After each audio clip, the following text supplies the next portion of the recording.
In the dense jungles of Malaya, the rumbling growl of Japanese tanks sends a chill through the British soldiers.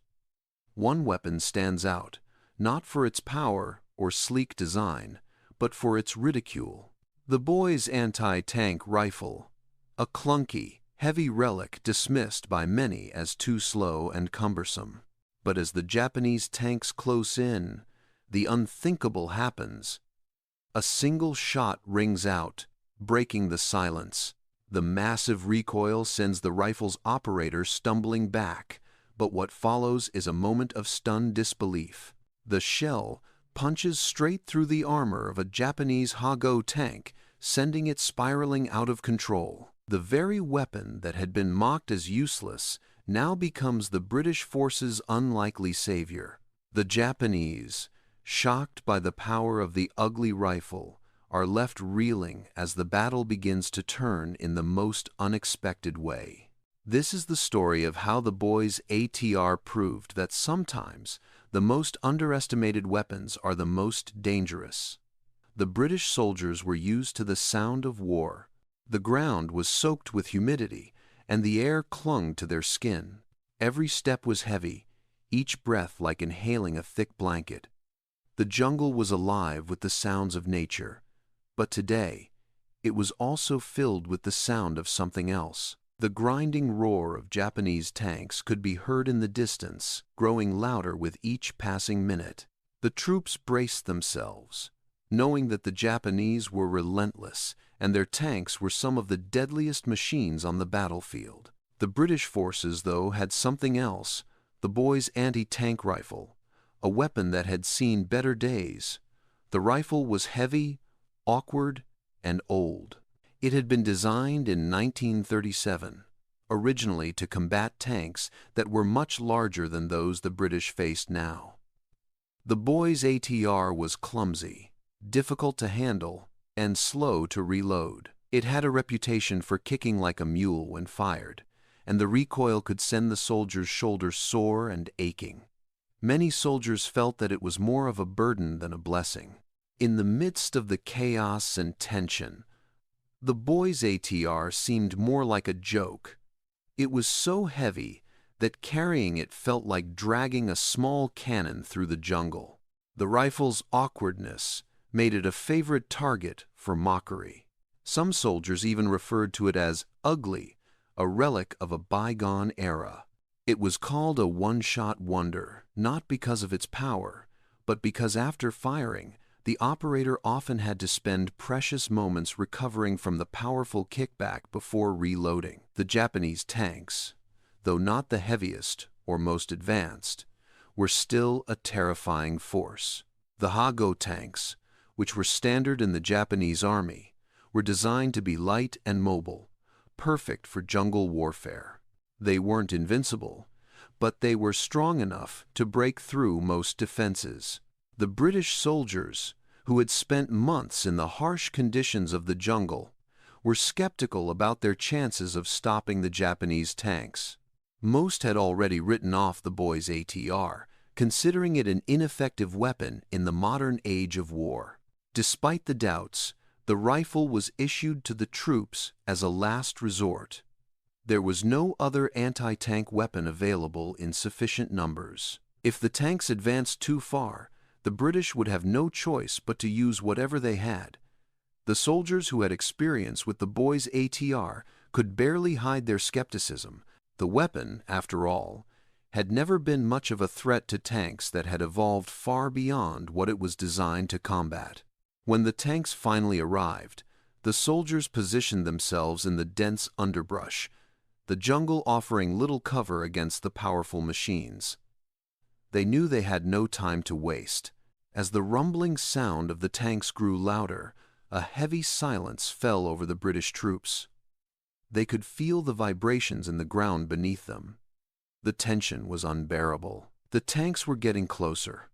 Soon, the British forces would have to make a decision. Would they stand and fight, or would they retreat and let the Japanese advance? One soldier, Sergeant William Fletcher, had been assigned the task of operating the Boys ATR. Fletcher was no stranger to the ridicule surrounding the rifle. He had heard the jokes. He knew that most of the men thought it was a hopeless weapon. But his orders were clear: use the Boys ATR if the tanks came within range. Fletcher had seen the tanks before in practice, and he had no illusions about the rifle's effectiveness. But it was the only option they had. With the tanks closing in, Fletcher prepared himself. His hands gripped the cold, metal surface of the Boys ATR. The rifle was uncomfortably heavy, and it made him feel unbalanced as he aimed it. Sweat beaded on his forehead, not just from the oppressive heat, but from the growing realization of what was at stake. The Hago tanks were getting closer. Fletcher took a deep breath. He could hear the rustling of the leaves in the trees above, the distant calls of birds, but nothing seemed louder than the pounding of his own heart. He knew this might be his only chance. Then, the moment arrived. Fletcher took aim at the lead tank, the sight settling on the heavily armored hull. With no time to second-guess, he squeezed the trigger. The shot rang out like thunder in the dense jungle. The recoil slammed into his shoulder, throwing him back slightly, but he held firm. Smoke billowed from the barrel of the rifle, obscuring his view for a moment. But when the smoke cleared, something unexpected happened. The tank, which had been charging forward with all its might, shuddered. A plume of smoke and fire erupted from its side, and it slowed, its engine sputtering. The Japanese soldiers inside the tank couldn't believe what had just happened. A single shot from the British soldier had penetrated the armor of their tank, something they hadn't expected from the so-called useless Boys ATR. The tank staggered to a halt, and its crew scrambled to get it moving again, but the damage had been done. The once ridiculed rifle had done what no one thought it could. The British soldiers, who had been watching with bated breath, were now wide-eyed. They had expected nothing, but now they were faced with a new reality. The Boys ATR had worked. It had torn through the Japanese tank's armor with ease. Sergeant Fletcher, though shaken by the power of the weapon's recoil, felt a surge of adrenaline. The Boys ATR, despite its flaws, had proven itself capable of stopping the Japanese tanks. The rifle that had once been considered a joke, the ugly weapon, had just done the unthinkable. It had given the British soldiers a glimmer of hope in a desperate situation. As the crew of the Hago tank scrambled to recover, the British forces knew one thing for sure: they couldn't afford to underestimate this old weapon anymore. The tide of the battle had shifted, and the Boys ATR had earned a place in history, no longer as a joke, but as a symbol of defiance against the might of the Japanese forces. The moment the Boys ATR pierced the armor of the Japanese tank, a stunned silence hung in the air. The British soldiers, who had watched with disbelief, now found themselves grappling with the weight of what had just happened. For the first time, the Boys ATR had proven its worth. The rifle, once ridiculed for its clunky design and outdated appearance, had taken down a tank, something the soldiers hadn't believed possible. Sergeant Fletcher stood still for a moment, his hand still gripping the cold metal of the rifle. His heart raced as he processed what had just occurred. He had expected the recoil to knock him off balance, but the force of it seemed almost trivial compared to the power of the shot. The rifle had done its job, and the tank, once an unstoppable force, was now just a smoking hulk. It was a victory, but a strange one, quiet, almost surreal. The Japanese soldiers inside the Hago tank were in a state of shock. They had underestimated the British, especially this old weapon. The shot had come from a distance that most would have thought impossible for such a slow-moving rifle. But the armor of the tank, designed to stop anti-tank shells, had failed to withstand the impact of the Boys ATR. For a brief moment, the battlefield was frozen in disbelief. Fletcher was the first to break the silence. He turned to his fellow soldiers, his voice steady despite the adrenaline coursing through his veins. "It worked," he said simply. His words carried the weight of the unexpected. The rifle that had been ridiculed and dismissed was no longer just a heavy burden. It had become a weapon of necessity, something the British forces now knew they could rely on. The other soldiers, still recovering from the shock, looked around at each other. For a moment, they weren't sure how to react. They had been ready for the worst, prepared to fall back and retreat in the face of the Japanese tanks. But now, with one successful shot, they were suddenly faced with the possibility that they could win. That was a dangerous thing to believe in the chaos of war. Hope could be both a blessing and a curse, but there was no time to dwell on that. The Japanese tank crew, realizing they had been hit, began to make frantic efforts to get the vehicle back in motion. Their initial shock gave way to determination. The British forces could see the tank trying to power forward again, but it was clear that the damage was too severe. The Hago was struggling to keep up, its engine sputtering and smoke trailing from the side of the tank. It wasn't going anywhere fast. Fletcher didn't wait for the tank to recover. He reloaded the Boys ATR quickly, hands moving almost instinctively. The rifle's long barrel seemed to have a life of its own, its weight shifting awkwardly in his arms as he positioned it once more. This wasn't the time for hesitation. The Japanese tanks were still a threat, and one tank down didn't mean the battle was won. Fletcher's mind raced as he considered his next move. If the Boys ATR could take down one tank, why not more?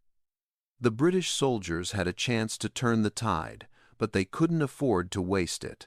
The other soldiers, now seeing the success of the Boys ATR, began to rally. It wasn't just Fletcher firing the rifle now. Others, hesitant at first, stepped forward, each taking their turn with the old weapon. They still weren't fully convinced, but the sight of a tank knocked out of commission gave them the courage to try. It was no longer just a piece of military history. It was a weapon of war, capable of doing damage when used correctly. Meanwhile, the Japanese forces, who had been so sure of their superiority, began to shift their tactics. They had underestimated the Boys ATR, dismissing it as a weapon unworthy of attention. But now, with the first tank down, they realized their mistake. The British had discovered the potential of the rifle, and they weren't going to let it go to waste. The Japanese commanders, shocked by the vulnerability of their tanks, called for a change in strategy. No longer would they rely solely on the brute force of their armor. They needed to reassess how they approached the battlefield. The British soldiers, fueled by the success of the first shot, dug in deeper. They could hear the distant sounds of more Japanese tanks moving in. But now they knew that their situation wasn't as hopeless as it had seemed just moments before. The Boys ATR had given them a fighting chance. Fletcher's shot had shattered the myth that the rifle was useless. It had turned the battlefield upside down. As the battle raged on, the British forces fired again and again, each shot from the Boys ATR finding its mark. The Japanese tanks, once unstoppable, began to fall one by one. The shock from the first tank's destruction was still fresh in the minds of the Japanese troops, and they struggled to adapt. Their tanks, which had been so effective against infantry, were now vulnerable in a way they hadn't anticipated. The Japanese forces were taken off guard, struggling to adjust their tactics on the fly. They hadn't expected the British to fight back with such force, and the Boys ATR was a weapon they had never accounted for. The tension in the jungle was palpable. The British soldiers fought with a new sense of purpose, their confidence growing with each successful shot. The Boys ATR, once a weapon of ridicule, was now the British forces' unexpected savior. It wasn't just about the rifle anymore. It was about the men who wielded it, the belief that had begun to rise among them. With the Japanese tanks on the retreat, The battlefield was shifting. The British, who had once been on the verge of defeat, now had a fighting chance. Fletcher, standing with the Boys ATR in his hands, looked around at his comrades. He could see the change in them. The fear had been replaced with determination. They weren't just trying to survive anymore. They were fighting to win. The first shot had changed everything. The battle was far from over, but now, for the first time, the British soldiers had a weapon that could stand up to the might of the Japanese tanks, and they were going to use it. The sound of the Boys ATR echoing through the jungle became a familiar, almost reassuring noise to the British soldiers. With each shot, they grew bolder. The rifle had proven itself once, and now it was more than just a tool for desperation. It was a weapon capable of changing the course of a battle. For the first time since the battle began, there was a flicker of hope among the soldiers. The belief that they could win, or at least hold their ground, was no longer a distant dream. The tank that had been knocked out still smoked in the distance, a grim reminder of what the British soldiers were up against. The Japanese, who had initially laughed at the Boys ATR, were now feeling the sting of their underestimation. It wasn't just one tank that had been hit. The British soldiers had found their rhythm, their confidence slowly growing as they took down tank after tank. The rifles, once viewed as nothing more than a cumbersome relic, were now the key to turning the tide. But even as the Japanese forces began to retreat, a new challenge arose. The Japanese had never underestimated their tanks before. Now, faced with an enemy they hadn't prepared for, they scrambled to adjust. Their tactics shifted quickly as they realized the British forces were no longer the pushovers they had once thought. The Japanese tanks, which had once rolled through the jungle with little fear of anything in their path, were now forced to adjust to a new reality. The Boys ATR had shattered their assumption that they were invulnerable. The British soldiers, emboldened by their success, continued to press forward. They had been given an unexpected advantage, and they weren't about to let it slip away. The Boys ATR had made a difference, but the battle was far from won. The Japanese forces were regrouping, adapting to the new threat. They would not let a single mistake, even one as costly as underestimating the Boys ATR, cost them the battle. The British forces, now operating with more unity, began to work together more seamlessly. The rifle became less of an individual weapon and more of a coordinated effort. Soldiers who had never touched the Boys ATR before were now taking turns firing it, gaining confidence with each shot. Fletcher, who had started it all with his first successful shot, was now helping to guide the others. He had learned, over the course of the battle, how to handle the awkwardness of the rifle, how to brace for the recoil, and how to aim for the weak spots of the Japanese tanks. The more the British used the Boys ATR, the more they learned about its capabilities and its limitations. It wasn't a miracle weapon, but in the right hands, it could be devastating. The key was timing and positioning. They had to catch the tanks off guard, strike when they were at their most vulnerable. The tank's thick armor could resist most attacks, but the Boys ATR had a chance if aimed carefully at the weaker spots: the tracks, the engine compartment, or the thin areas around the turret. These areas weren't immune to the powerful rounds of the Boys ATR. The Japanese forces, however, were not easily defeated. They adapted quickly, changing their approach to avoid the rifle's line of fire. They began to spread out, moving in smaller, faster groups, making it harder for the British soldiers to target a single tank. They also began to use smoke screens, hoping to obscure their movements and prevent the British from seeing their tanks clearly. The soldiers could feel the shift in the air as the Japanese regrouped, their confidence growing as they adjusted their tactics. They were learning too, and the battle was far from over. Despite this, the British soldiers had a new sense of purpose. The Boys ATR had given them a fighting chance. something they hadn't had before. The sight of a tank slowly being taken out of the fight, its crew scrambling to make repairs or retreating in defeat, gave the British soldiers the courage to keep going. They had been on the defensive for so long, but now they were the ones striking back. The jungle around them was alive with movement. The constant rustling of the trees, the sharp crack of gunfire, and the roar of the tanks filled the air. The sound of the Boys ATR firing became a familiar cadence, like the pulse of the battle itself. The soldiers moved in sync, each knowing their role, each aware that every shot could be the one that made the difference. As the British forces pushed forward, they began to feel the weight of the battle. They had won some ground, but the Japanese were relentless. The tanks that had once seemed unstoppable were now vulnerable, but there were still so many of them. The Japanese had more tanks, more men, and more resources. The British, with their limited supplies, knew they couldn't keep up this fight for much longer. But for now, they were holding their own.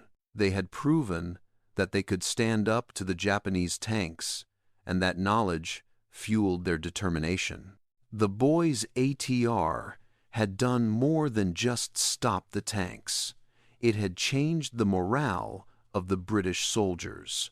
They began to believe that they could win. This newfound confidence, however, was tempered by the realization that the battle was far from over. The Japanese had not yet given up, and they were about to learn the true value of the Boys ATR. The tension was palpable, the jungle silent between the explosions, each side preparing for the next move. The battle was far from decided, but one thing was clear: the Boys ATR was no longer just a joke. It was the weapon that could turn the tide of this fight, and the British soldiers knew it. As the battle raged on, the weight of each passing minute became heavier for the British soldiers. They had won some ground, but the Japanese forces were far from defeated. The Boys ATR had proven its worth, but it was clear that the British soldiers couldn't rely solely on it to win the fight. The Japanese had adjusted their tactics, and now they were more cautious, more unpredictable. The jungle, dense and thick, offered little visibility, and the British troops had to be constantly on alert. Every rustling sound in the trees could mean another tank or an enemy patrol. Amid the chaos, one soldier began to stand out. Private Thomas Collins, a young man who had joined the British Army only a few months earlier, found himself taking charge. He wasn't the highest-ranking officer, nor was he the most experienced, but in that moment, he became the embodiment of the change the British needed. Collins had seen the Boys ATR in action and had witnessed its power firsthand. He had learned how to operate the rifle with precision, not just relying on its brute force, but understanding its quirks and limitations. He was the one who knew how to use it effectively in the heat of battle, and it was this skill that began to make a real difference. As the Japanese forces pushed forward, their tanks moving through the jungle in tight formations, Collins saw an opportunity. The Boys ATR had already proven its ability to stop tanks, but only if they were caught off guard. The Japanese were now deploying smoke screens and using faster, more unpredictable movements. The British soldiers had to adapt once again. Collins knew that if they were going to succeed, they couldn't wait for the Japanese to make the first move. They had to take the fight to them. Collins's instincts led him to a small ridge that overlooked a narrow path the Japanese tanks were likely to use. It wasn't the perfect position, but it offered a good line of sight. As he crouched behind a tree, his hand steady on the rifle, he watched the tanks approach. The heavy rumble of their engines grew louder, and the vibrations in the ground intensified. His heart raced, but his mind remained calm. He had practiced this moment in his head over and over again. Now, it was real. The first Japanese tank came into view. Collins could see its thick armor and the glint of its turret. He aimed carefully, steadying the rifle as the tank drew closer. The moment it entered the range he needed, he fired. The blast of the rifle was deafening, but Collins barely flinched. He had done this before. The shot struck the tank side, hitting the vulnerable spot near the tracks. The tank jerked, its engines sputtering. Smoke poured from the damaged area, and the tank came to a halt. The crew inside scrambled, but they were no match for the damage done. The Boys ATR had struck again. The sight of the tank going down was like a spark. The other British soldiers, watching from their positions, saw what had just happened. It wasn't just one successful shot anymore. It was proof that their attacks were working, that they could stand their ground against the Japanese armor. Collins had shown them the way. The rifle that had been mocked was now a symbol of their resistance, and the soldiers began to believe in it more than ever. But there was no time to celebrate. The battle was still far from won, and the Japanese tanks kept coming. Collins didn't let the success of the first shot distract him. He quickly reloaded the Boys ATR, focusing on the next tank that was moving into position. The Japanese forces had begun to realize that their tanks were vulnerable, but they hadn't given up. They continued their advance, determined to break through the British defenses. Collins, however, was undeterred. He knew that every tank he took down gave the British soldiers another chance at survival. As the battle continued, more soldiers joined Collins, taking up positions in the jungle. They had seen how the Boys ATR could tear through the tanks, and now they wanted to do the same.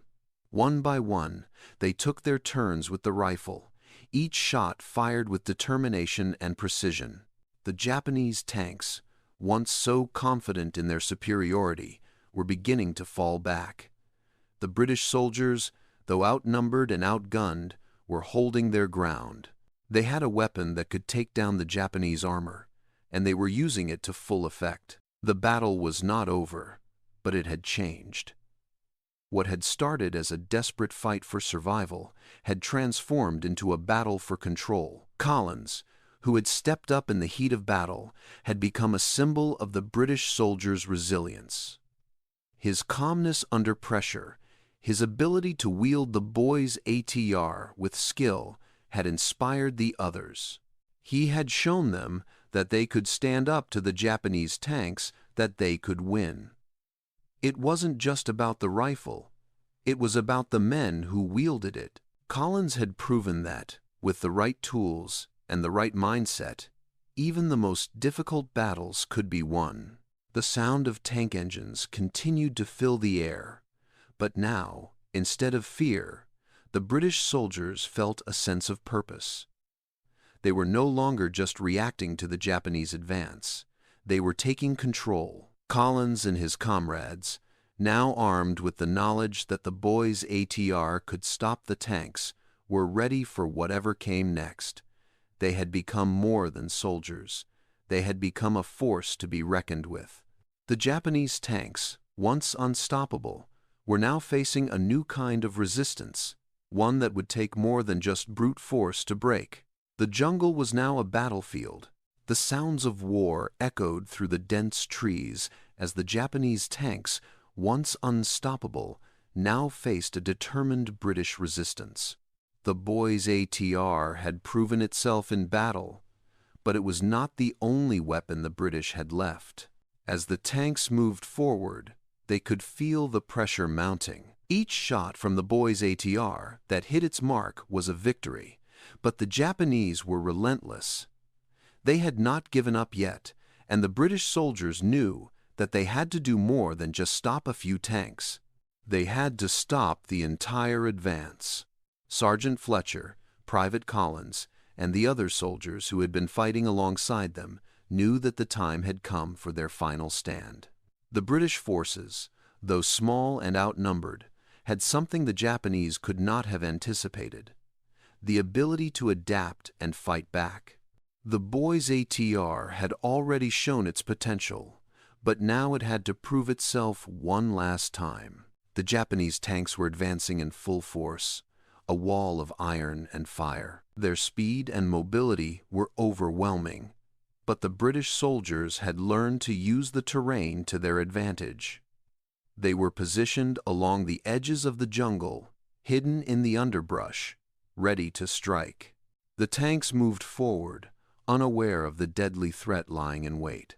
Fletcher, still holding the Boys ATR, was the first to fire. The shot rang out, the sound echoing through the trees. The tank in front of them shuddered, smoke billowing from its side. It slowed but didn't stop. Fletcher quickly reloaded, his heart pounding.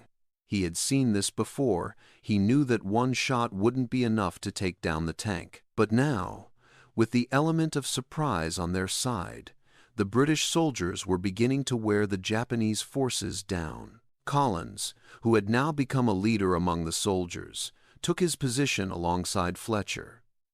His eyes were sharp, his movements precise. He knew that this was the moment they had been preparing for. If they didn't stop the Japanese tanks now, they would overrun their position, and the battle would be lost. Collins steadied himself and aimed his shot at the tracks of the nearest tank. The Boys ATR roared again, and the tank's tracks exploded. The tank, unable to move, began to slow down, its crew scrambling to repair the damage. The British soldiers had done it again. The Japanese soldiers, caught off guard by the effectiveness of the Boys ATR, began to adjust their tactics. They tried to reposition their tanks, moving them in a more defensive pattern, but the British forces were always one step ahead. The jungle had become a maze of shifting positions, where the British soldiers used every tree and patch of underbrush to their advantage. The Japanese tanks, which had once been a symbol of unstoppable force, were now vulnerable. The Boys ATR had exposed their weaknesses, and the British soldiers were exploiting them at every turn. The battle was intense. The British forces, despite being outnumbered, had the momentum. The tanks that had once seemed indestructible were now being taken down one by one. The sound of the Boys ATR firing filled the air, each shot like a thunderclap in the quiet jungle. The Japanese forces, realizing that they were losing ground, began to retreat. Their tanks, once a symbol of superiority, were now leaving the battlefield, their crews abandoning them in the face of the relentless British assault. The final moments of the battle were filled with tension. The British soldiers, exhausted but determined, continued to fire their Boys ATRs with precision. Every shot counted now. The jungle, once silent and still, was alive with the sounds of war, the roar of engines, the crack of gunfire, and the cries of soldiers. The British forces, though battered and bruised, were winning. They had held their ground, and the Japanese, though formidable, were being pushed back. Fletcher, his face smeared with dirt and sweat, fired one last shot. It hit the side of a Japanese tank, and with a shudder, the tank came to a halt. The crew inside scrambled to escape, but it was too late. The tank had been disabled. Fletcher, though exhausted, allowed himself a brief moment of satisfaction. They had done it. The British forces had held their ground, and the Japanese tanks were no longer a threat. The jungle, once a battleground, began to quiet. The sound of the tanks faded, and the air, thick with smoke, slowly began to clear. The British soldiers, still on high alert, began to move out of their positions. They had won the day, but the cost had been high. Many of their comrades had fallen, and the battlefield was littered with the wreckage of the Japanese tanks. The Boys ATR, once a weapon of ridicule, had turned the tide of the battle. It had proven itself, time and time again, to be a force to be reckoned with. The final stand had been a victory. But it was not without sacrifice. The British soldiers had fought hard, and their success was a testament to their determination and adaptability. The Boys ATR, which had once been mocked as obsolete, had played a crucial role in their victory. It was no longer a relic of the past, but a symbol of the British force's ability to overcome the odds. The battle was over, but the story of the Boys ATR would live on as a reminder of the power of the unexpected and the resilience of those who refused to give up. As the British soldiers began to regroup, they could feel the weight of the battle lifting. The Japanese forces had been stopped, their tanks destroyed, and their advance halted. The jungle, once filled with the sounds of war, was now quiet. The British soldiers, though weary, knew they had accomplished something extraordinary. They had fought back the Japanese tanks, and they had done it with a weapon that had been written off as useless. The Boys ATR had proven its worth, and in doing so, it had changed the course of the battle. The battle in the jungles of Malaya was over. The once mighty Japanese tanks, their thick armor punctured and torn by the powerful shots of the Boys' anti-tank rifle, lay abandoned across the battlefield. The British soldiers, bruised and battered, stood amid the wreckage. The dense foliage, now scarred by the ferocity of the conflict, seemed to echo the victory they had just secured. The Boys ATR, a weapon that had been mocked, underestimated, and ridiculed, had proven itself in the heat of battle. It had done what no one thought possible. It had leveled the playing field and forced the Japanese to retreat. The British forces had won the day, but the victory came at a cost. The soldiers had endured hardship, loss, and uncertainty. They had fought not only against the Japanese tanks, but against the very belief that they were powerless in the face of such overwhelming force. Yet, with each successful shot, the Boys ATR turned doubt into hope, skepticism into belief. The men who had once laughed at the rifle now saw it for what it was, a capable weapon that could punch through even the toughest defenses. Sergeant Fletcher, the first to fire the Boys ATR, and the one who had started the chain of events that led to the British success, stood with his fellow soldiers. He could feel the weight of the battle lifting, but it was a bittersweet feeling. The jungle around them, once so alive with the sounds of war, was now eerily quiet. The smell of burning rubber and smoke lingered in the air, mixing with the dampness of the jungle. The wrecks of Japanese tanks littered the battlefield, their crews long gone, their engines silent. The British soldiers had done the impossible. They had faced overwhelming odds, and with the Boys ATR, they had changed the course of the battle. In the days that followed, word of the British victory spread. The Boys ATR, once seen as a relic, became a symbol of the British resistance. It was no longer the ugly rifle that soldiers dreaded carrying. It was the rifle that had torn through the Japanese tanks and given the British forces a fighting chance. The success of the Boys ATR in Malaya changed its reputation forever. No longer an obsolete weapon, it became a part of the British Army's arsenal that soldiers began to trust. It had shown that even in the most dire of situations, a weapon deemed too old could still have a role to play. The lesson was clear: never underestimate the power of the unexpected. For the Japanese forces, the battle in Malaya was a harsh lesson. They had underestimated the British, assuming their tanks were unstoppable. They had believed the Boys ATR was a weapon of no consequence. But in the face of fierce resistance and unexpected success, the Japanese were forced to rethink their approach. Their tanks, once seen as the key to victory, had proven vulnerable. The Japanese were left to regroup and reassess their tactics, now acutely aware of the power the British had at their disposal. As the months passed, the Boys ATR's role in the battle would be remembered in military history. It was no longer a forgotten relic, but a weapon that had turned the tide in a key conflict. The rifle's unexpected success in Malaya would serve as a reminder of the unpredictability of war.